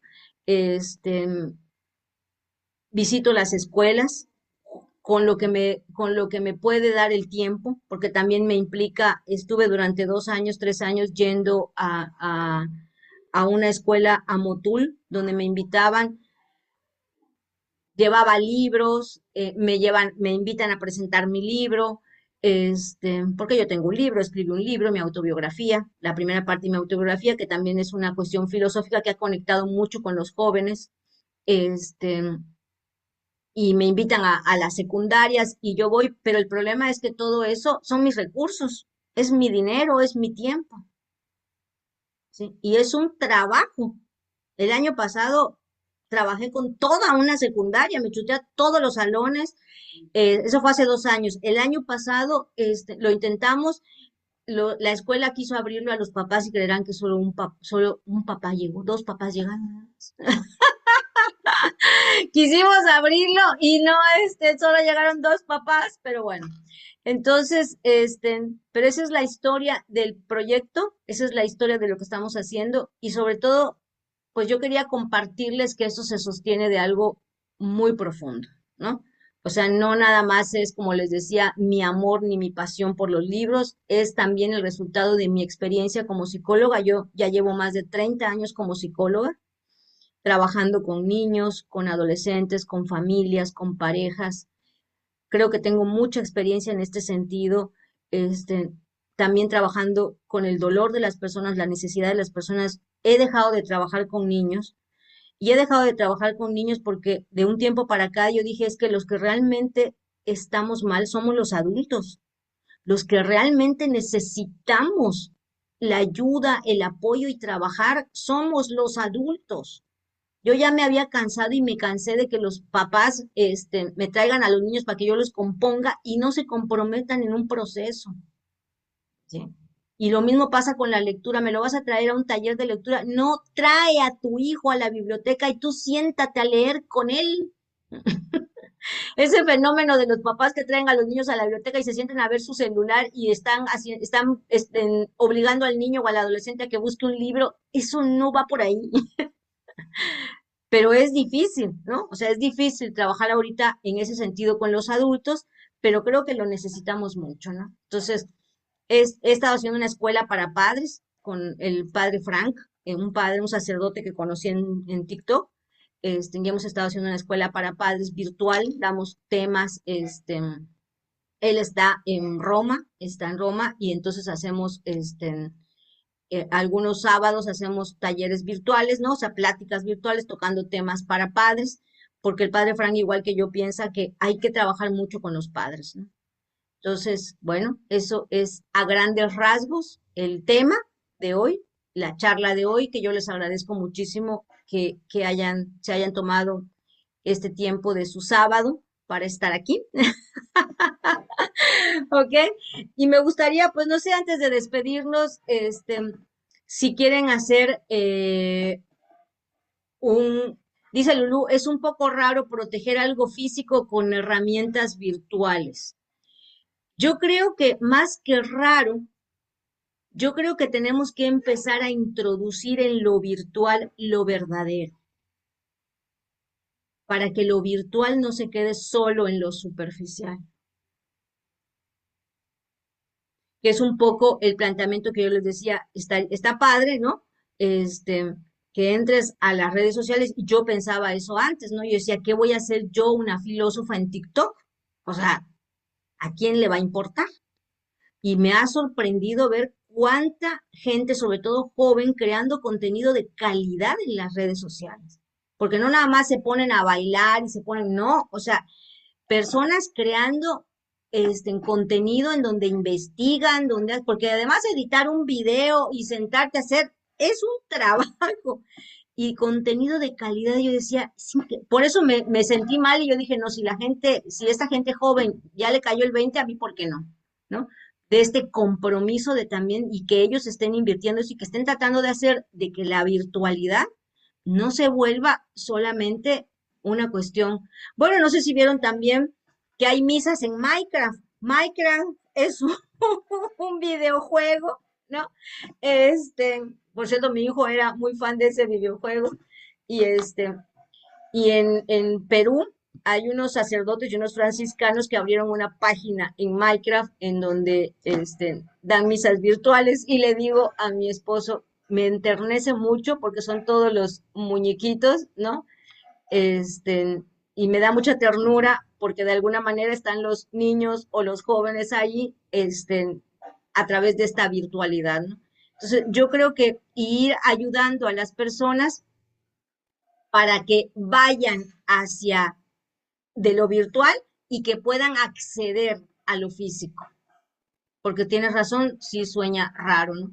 Aquí Luis dice, yo quiero hacer un comentario, sí había forma de descargar los archivos de Kindle para leerlos en cualquier dispositivo, pero mayoría de los usuarios no lo sabía y no lo usaban y actualmente existe otra plataforma que aún te permite. El problema es que el usuario común no conoce esas opciones y se queda con lo fácil. Bueno, Luis, en realidad los podías descargar, luego los puedes convertir y creo que a partir de que Amazon se da cuenta de que lo podíamos hacer, ahora ya no lo puedes hacer, porque sí se podía hacer. Y de hecho nos mandó, bueno, yo me acuerdo que mandó como un aviso diciendo que a partir de no sé qué fecha ya no se iba a poder hacer. No sé si lo estoy inventando, pero yo me acuerdo porque yo lo hice, lo intenté y había esa posibilidad de que se pudiera hacer, pero ya después ya no se podía hacer. Creo que no sé si es a partir de un programa, no sé cómo fue, pero pero sí, recuerdo que había una forma de poder hacerlo porque yo lo hice con los míos. ¿Es así, Luis? Sí, o sea, sí se podía descargar una copia digital de tu libro, que únicamente podías pasar a un dispositivo Kindle registrado a tu cuenta, entonces tampoco era tan libre, pero pues en Internet sí habían formas de librarlo completamente. Sí, Yo todos los libros que he comprado en Amazon, que sí he comprado algunos a buen precio, los he liberado y los tengo en una biblioteca digital. sí, El motivo sí fue porque la gente estaba pirateando, pero también por esto que menciona muy interesante, de que ahorita no poseemos nada y pues el objetivo era que, bueno, pues la gente no lo conoce, no lo usa, vamos a quitarlo.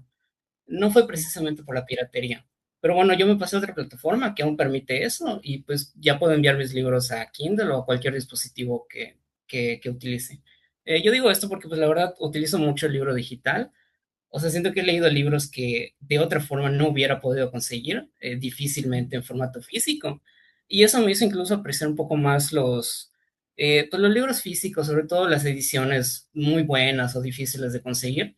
y otros ciertos libros leerlos en digital. Sí, yo soy súper fan también. De hecho, fue en la pandemia cuando adquirí mi Kindle y no me arrepiento en realidad, porque además los libros de filosofía, además de que son muy costosos, este, pues las editoriales muy buenas, no siempre estas versiones o estos libros están, los venden aquí en México, son de fácil acceso. Entonces, pues los puedes encontrar digitales, ¿no? A muy buen precio, porque son editoriales a veces españolas, o de otros países, y no los venden aquí, no los vas a poder encontrar aquí. Y el costo de envío a veces es mucho más caro que el libro. Entonces, sí, yo también tengo una tengo ¿cómo se llama? Un acervo muy grande en mi Kindle de libros, y fue a raíz de la pandemia. Fue a raíz de la pandemia que dije, no, pues creo que sí. Rosario, ¿quieres comentar algo? Sí, muchas gracias. Pues primero que nada, agradecerte pues por esta charla y pues por compartir tus reflexiones filosóficas, teológicas que sostienen tu proyecto. em, y pues también la experiencia personal bueno, que hay detrás de este proyecto de pues el gato de Alicia. Me gustaría hacerte unas preguntitas, tengo curiosidad. La primera, pues, tú mencionabas desde el inicio de la charla, pues la necesidad de recuperar esta materialidad, la presencia, los espacios físicos frente a esta desmaterialización digital. Entonces, pues también señalaste que, pues, gran parte de la comunidad que sostiene tu proyecto del gato de Alicia, pues es virtual. Entonces me gustaría comprender dónde colocarías entonces la frontera entre esta tecnología que desmaterializa y empobrece por la experiencia humana, em, y una tecnología que por el contrario pues sirve para fortalecer los vínculos, la comunidad y los espacios físicos que mencionas. O sea, ¿dónde estaría esa línea? Exacto. Pues mira, aquí hay personas que están en mi club de lectura y en mi club de filosofía, y han tomado también están en mi club de escritura terapéutica. No sé si estas personas pudieran tener la posibilidad de contestar esta pregunta, o sea, esta pregunta y de plantearles qué los ha sostenido durante todo este tiempo, porque además no son personas que toman un taller y se van. O sea, son personas que han estado conmigo durante 3 años o más, ¿no? Es pregunta de examen, dice Lulu. ¿Y qué es lo que han encontrado? O sea, realmente, ¿qué es lo que ha hecho que se sostengan y que de alguna manera sientan, ¿no? Que este espacio físico que yo tengo aquí traspasa la virtualidad. Lulu, ¿podrías comentar tú algo? Pues precisamente yo creo que desde la primera pregunta que comentaste al principio, también eso me hizo pensar que sí, de verdad el sistema nos lleva a despreciar lo físico, ¿no? Desde también el detalle que está en la facilidad o la practicidad que se convierte todo esto que está en un solo lugar y en lo virtual, ¿no? O sea, que tengas un disco, pues no puedes viajar tanto con ello, ¿no? Ahora, ¿por qué me sostiene a mí? Pues yo te conocí físicamente, ¿no? O sea, al inicio. Y luego, pues vuelvo a lo mismo, ¿no? A mí lo que me ha llevado a continuar es la practicidad de esto virtual, como tú me lo acabas de mencionar hace un rato, ¿no? Para aterrizar lo físico. O sea, eso fue principalmente lo que a mí me ha sostenido, porque pues es como cuando leemos un libro, lo que viene, vamos a suponer un libro de cocina, siempre lo he dicho, ¿no? Pues yo me puedo aprender el libro de cocina, pero mientras no me meta a la cocina y bata el huevo y lo echen, es lo mismo, ¿no? O sea, tú nos das herramientas, que eso no nos hace mejor personas hasta que lo llevamos a la realidad, lo traemos a nuestra vida y pues batemos los huevos, dice, y rompemos los huevos. Porque eso es lo que, bueno, eso es lo que a mí en mi experiencia, lo que a mí me ha pasado y lo que me ha sostenido en tus talleres, ¿no? Gracias. Yo creo que lo asombroso, Rosario, es lo que estas personas me cuentan que sucede en sus vidas, porque lo que yo comparto no son técnicas ni es, aquí lo importante es lo que estas personas hacen con sus vidas, porque lo llevan a la realidad. Así es como traspasas lo virtual, cuando lo puedes aterrizar en la realidad, porque no se queda aquí. Lo increíble es lo que todas estas personas hacen en sus vidas. A mí me empezó a sorprender y eso fue algo de lo que yo no fui consciente hasta que las personas me lo empezaron a compartir. O sea, cuando me empezaron a decir, Mariluz, es que yo empecé a hacer esto, hice estos cambios. Y yo dije, ¿con un taller? O sea, ¿no? O con la lectura de un libro, de los libros. Hay jóvenes que me han dicho, psicóloga, Mariluz, es que con tus libros y con los libros que hemos leído y luego después en su... Y de verdad yo decía, es impresionante cómo eso lo llevan a la realidad. No se queda en lo virtual. Por eso decía, traspasa lo virtual. ¿Me explico? Porque esto es humano, o sea, lo humano es el mensaje. O sea, ¿sí me explico?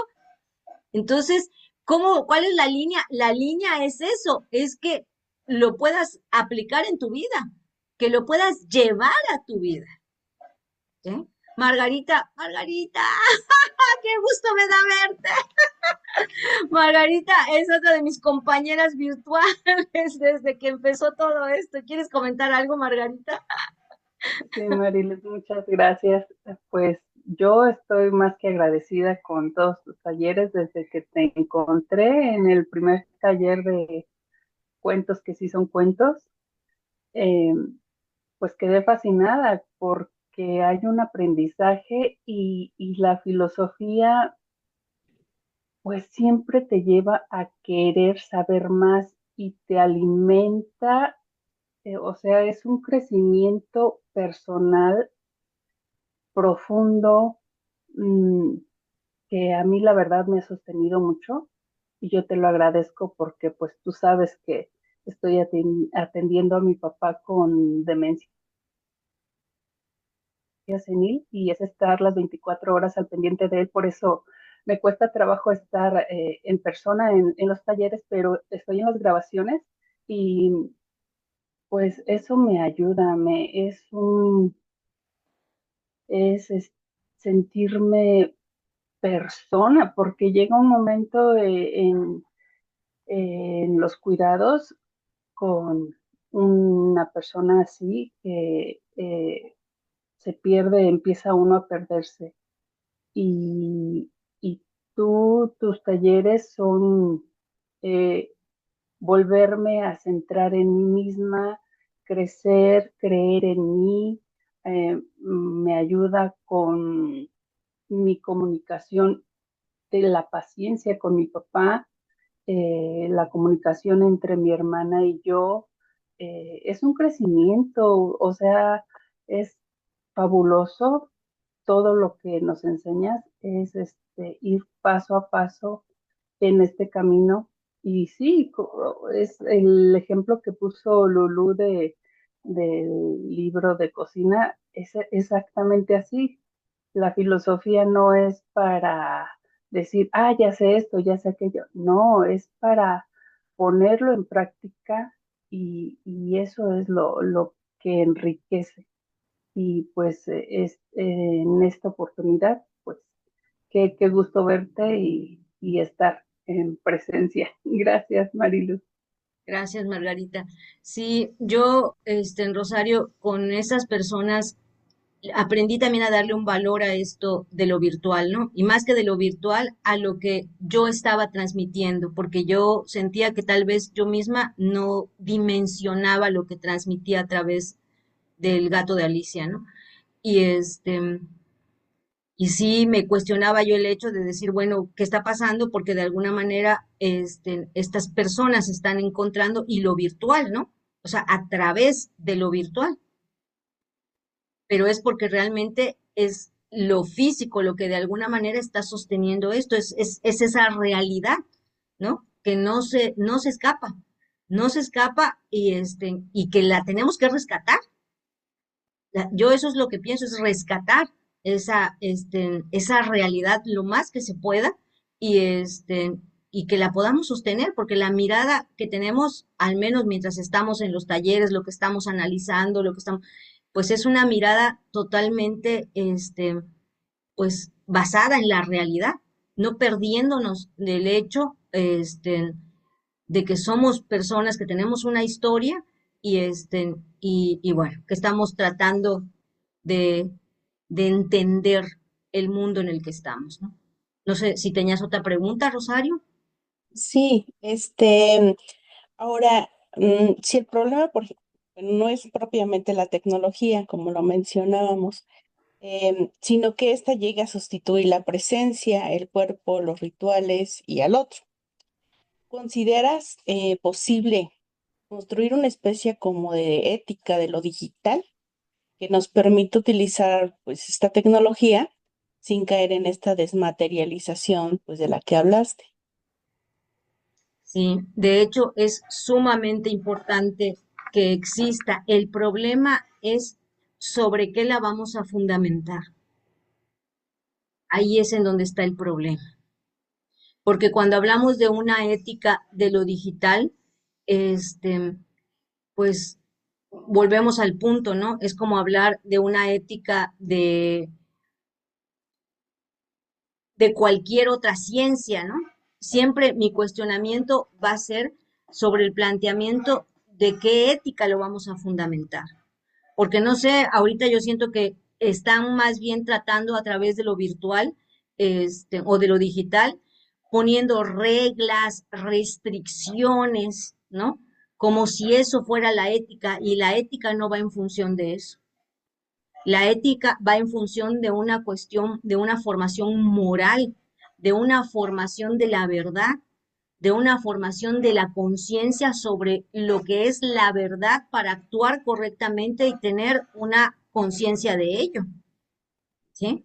Entonces, por eso yo siento que la formación viene, ahora sí que, por eso sí siento que necesitamos realmente esa formación de la persona, más que el hecho de estar poniendo reglas y de estar poniendo restricciones y de estar poniendo, porque nos exime a nosotros, la ética es algo que tiene que ver con la persona.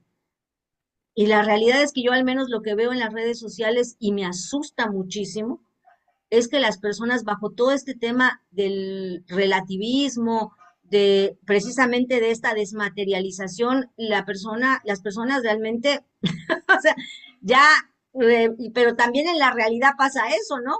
O sea, la gente, bueno, siempre decimos no tienen valores, bueno, yo creo que la gente tiene valores, pero tiene valores tan personales y tan propios que por eso hacen lo que le da la gana. No sé si me estoy explicando. Entonces, yo creo que más bien, pues el hecho de ir haciendo esta campaña, vamos a decirlo, ¿no? O sea, o de ir haciendo este trabajo de poder de alguna manera ayudar a la formación de la persona, porque es a través de la ética es de la persona. O sea, hay que formar a las personas, pero no tenemos criterios de verdad, no tenemos criterios de lo que es correcto y de lo que es malo, ¿no? Porque pues nos han negado eso, no hay verdad absoluta, no hay bueno ni malo, no hay, no, o sea, esto es un verdadero, puedes creer en lo que quieras y tu libertad es tuya y tú haces lo que te da la gana y esto ya se volvió un caos. No sé si me explico, pero estoy totalmente de acuerdo en eso y bueno, y eso es lo que estoy, al menos yo estoy tratando de hacer, ¿no? Que haya esa formación de la persona y formar personas, ayudar a formar personas. Es una tarea titánica, pero creo que sí se puede, ¿no? O sea, y no sé si tenías otra pregunta, Rosario. Hola, hola, ¿sí me escuchó? Sí. Sí, sí, sí. Ah, gracias. Bueno, y por último, con respecto, por ejemplo, bueno, a tu biblioteca, bueno, la biblioteca es, si actualmente una biblioteca, por ejemplo, ya no tiene únicamente la función de proporcionar acceso a los libros.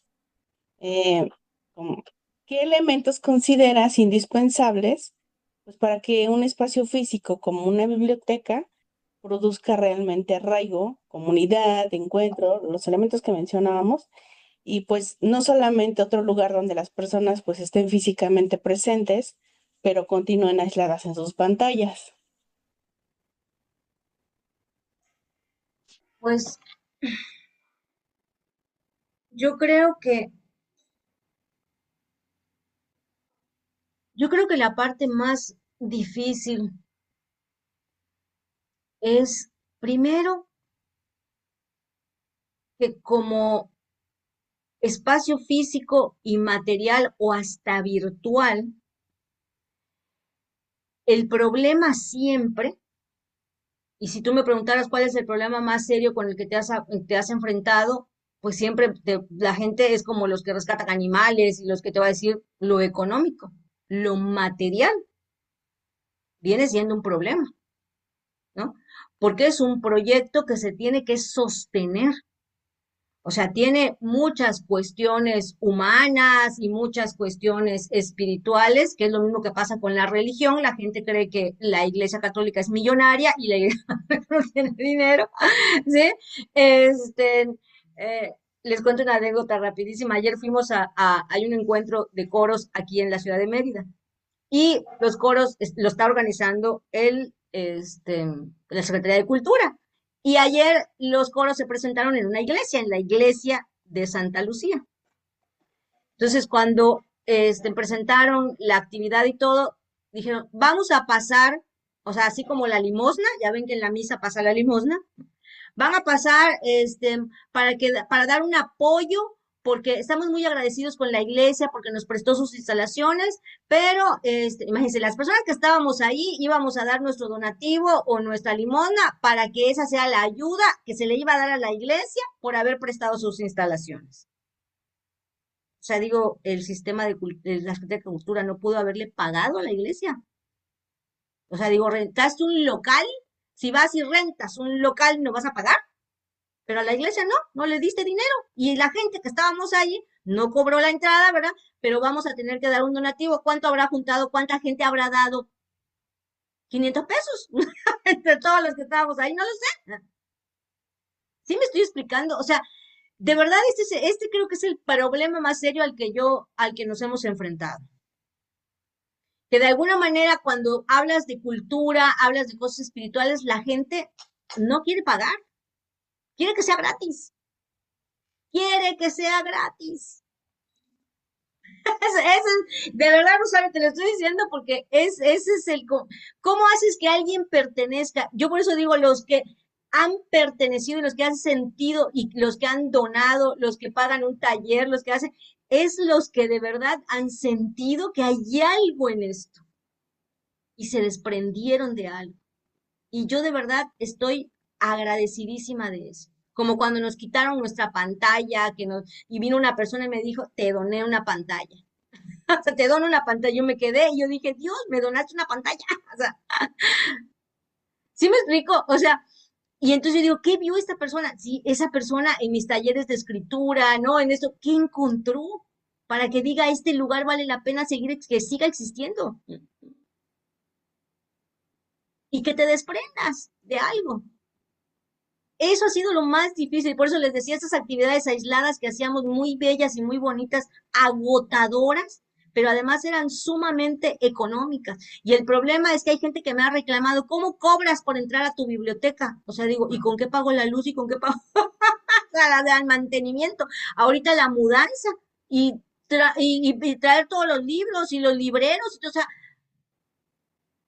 ¿sí me explico? Y ese es uno de los problemas de que el sistema sostenga la cultura y al mismo tiempo, o sea, esa parte, y mira que ha venido gente aquí a que yo les ayude porque quieren hacer un proyecto en su pueblo, y lo primero que les digo es, no lo des gratis, porque te vas a meter en un problema, sostenerlo después. Y la gente, si le da un valor a un iPhone, tiene que darle un valor también a esto, porque es algo material. Cuando nos conviene sí y cuando nos conviene no. Igual hay gente que me ha cobrado me ha dejado mensajes ahí porque doy mis talleres de teología y todo. Dios no cobra por predicar. Y yo qué bueno que no soy Dios, porque yo sí estudié una maestría y estudié y yo tengo que cobrar, o sea, ¿así me explico? Es un tema. Entonces, ¿cómo ayudar a las personas a sentir que pertenecen o crear este espacio? Yo creo que ha sido más, es difícil. Es difícil porque realmente al final los que van a sostenerlo, son los que logran desprenderse. Y logran desprenderse porque de alguna manera ven algo y pueden hacerlo. Pero tiene que haber ¿no? De que la persona se quite eso y que de alguna forma lo pueda hacer. Porque el problema es ese, es padre ir a una biblioteca pública, no te cuesta, pero sí te cuesta. Lo estamos pagando con nuestros impuestos. ¿Qué talleres hay ahí? ¿Qué actividades hay ahí? ¿Las que realmente necesitamos? ¿O las que le convienen? ¿O sexenio hace, no? O sea, ahorita yo trabajé en instituciones de gobierno y así funciona. Es como ahorita lo importante y la prioridad es, no sé, las campañas de no sé qué, a ver, disculpen, pero eso no es lo que necesitan los jóvenes, no es lo que necesitan las personas. Entonces, eso también estamos tratando de dar lo que no vas a encontrar en otro lugar, porque esto es lo que al menos necesitamos las personas. Pero sí es difícil, Rosario, y crear esa conciencia, porque repito, si es cultura, si y espiritualidad religiosa, porque si te cobran por irte a hacer un taller no, o sea, de estas de los chakras y no sé qué, ¿cuánto paga la gente por uno de esos talleres? ¿Cuánto paga la gente por un taller de constelaciones familiares? Pero cuando se trata de otro tipo de eso, la gente no quiere pagarlo. Eso no puede ser posible. Por eso también estamos así y nos quejamos de que no hay calidad y nos quejamos pero realmente sí implica todo un esfuerzo también de conciencia, ¿no? Y yo repito, esta gente y esta comunidad que ha estado conmigo y caminando conmigo todo este tiempo, de verdad, yo se los agradezco porque son los que me han ayudado a creer también en mi propio proyecto, porque a veces yo digo, Dios, esto tiene que así como de, no, sí hay que seguirle, hay que continuar, ¿no? Y pues continuamos. Y más mientras veo, y sobre todo eso, parte de la columna vertebral de lo que sostiene esto es lo que yo hago en terapia, ¿no? Con mis pacientes, escuchar a las personas, hablar con ellas y que vengan a traerte esa problemática que se está viviendo en la realidad, ¿no? Entonces, sí es muy bello, ¿no? Pero al mismo tiempo, sí es todo un trabajo y un esfuerzo, ¿no? Entonces yo creo que lo que las personas que han encontrado algo aquí, pues sí tiene mucho que ver con esto, ¿no? Como tú decías, de esta ética, yo trato de que, pues son mis principios, es mi filosofía de vida, mi familia vive aquí, es parte de de lo que nosotros creemos, de lo que nosotros somos, ¿no? Y es una prolongación. Entonces, eso también es lo que hemos tratado de hacer, he tratado de hacer y de seguir sosteniendo, ¿no? Entonces, mi idea es promover que hayan más espacios privados abiertos al público. Ese sería mi sueño, ¿no? O sea, de promover que haya más gente que se aviente a crear sus propios espacios y que seamos las personas y la comunidad las que tengamos el poder sobre esos espacios. Y que no esté a expensas de si a este sexenio consideró que pues ahorita las bibliotecas no son importantes, pues no les vamos a dar dinero a las bibliotecas, ¿no? Que seamos nosotros, porque sí son importantes, ¿no? Pero pues necesitamos hacerlo real, ¿no? Pues muchas gracias, te agradezco mucho y pues me llevo varias ideas y pues sobre todo muchas preguntas también para seguir reflexionando. También gracias porque pues estás abriendo y sosteniendo estos espacios pues dedicados pues a la lectura, la filosofía y el diálogo. Te agradezco mucho. Gracias, Rosario. Yo les agradezco de verdad muchísimo y y pues que continuemos, ¿no? Y que me sigan acompañando, que me acompañen, y que me acompañen de manera virtual. Y yo, por eso les decía, de comprometerme más también con las personas a nivel virtual, este, porque yo les estoy muy agradecida y y que vayamos haciendo no sé si es un cambio o ¿no? De ir sosteniendo en esto virtual, algo, algo profundo y poderoso, ¿no? Y además, como siempre le digo a las personas, este, pues uno es un instrumento. Yo, más bien el sentir que es un llamado, que es mi vocación, ¿no? Y que de alguna forma estamos haciendo algo. Este, yo soy muy creyente, siempre pongo todo en manos de Dios y que Dios sea el que vaya dirigiendo, ¿no? A través de la realidad. Sí, ahí está el sentido de tu vida y la trascendencia. Sí, efectivamente, ese es el sentido de mi vida. Y y ahí vamos, ¿no? Ahí vamos y bueno, seguir haciendo que crezca el gato de Alicia, no tanto, porque eso estaba pensando cuando redujimos el espacio, redujimos los libros, yo decía, sí, pero lo que realmente hace fuerte esta comunidad, esta biblioteca, no es eso, es la comunidad, son las personas, ¿no? Y las personas tanto en el ámbito físico como en el ámbito virtual, porque lo hemos conseguido. También hay una comunidad virtual, ¿no? Y y bueno, entonces yo les agradezco muchísimo y espero que el tema les haya gustado, que no lo hayan sentido muy cansado o muy así como que, ¿qué cosa es esto? Porque así es un tema, ¿no? Pero espero que les haya gustado, que les haya causado también curiosidad, ¿no? Por investigar un poquito más, leer un poco más. Yo les recomiendo muchísimo a Byung-Chul Han, lean a Byung-Chul Han. Hay muchos filósofos que tocan este tema de la desmaterialización y lo de la liquidez de la vida, ¿no? Y de lo que está pasando. Es un tema sumamente interesante y bueno, pues seguiremos. Cuídense muchísimo, les doy las gracias y bueno, ya estaré publicando, ¿no? La convocatoria también para que se inscriban a la biblioteca, ya sea de manera virtual, presencial, como ustedes gusten, y seguimos con todo, ¿no? Con todo y adelante. Cuídense muchísimo, que Dios les bendiga y pues nos estamos viendo, ¿ok? Cuídense. Gracias, Mariluz. Hasta luego.